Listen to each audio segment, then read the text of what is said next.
Hello, this is a 1 Minute Arminian video, and I'm going to teach you a concept, a couple of words for your vocabulary as an Arminian that are going to help you. The teaching is coming from Roger Olson's book, which is Arminian Theology, Myths and Realities. The words that I want to teach you about start with synergism. This is the very first word that I want to teach you about. What is synergism? Well, it's a theological belief, as Roger Olson says, in human participation in salvation. Oh my goodness, you mean we can participate in our salvation?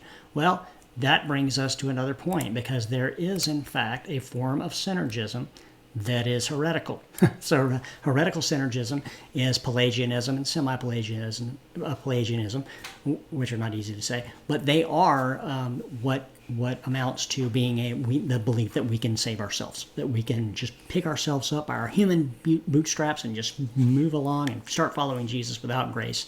But that is not what Arminians believe. That is the heretical version of synergism. Then there's evangelical synergism, which Arminians do believe in.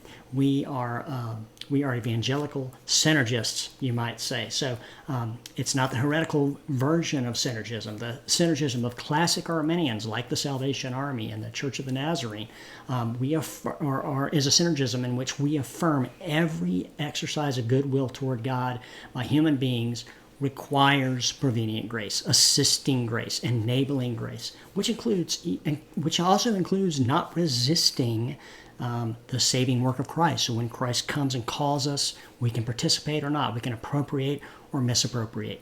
We have free will. Now that brings us to our Calvinist and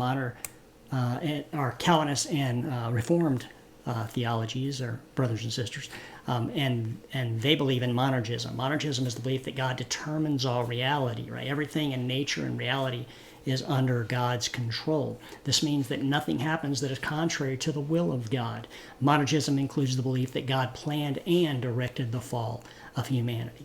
Now, as synergists, we believe that the fall of humanity can be traced back to a risk God took in freeing our will and giving us freed will. So, and that's why we can agree with C.S. Lewis, who said God created things which had free will. That means creatures which can go wrong or right.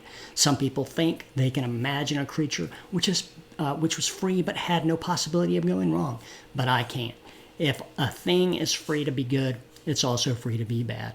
And free will is what has made evil possible. And that is C.S. Lewis. Now, what is this all about? It's about God's sovereignty. And that's the topic of the very next 1 Minute Arminian video.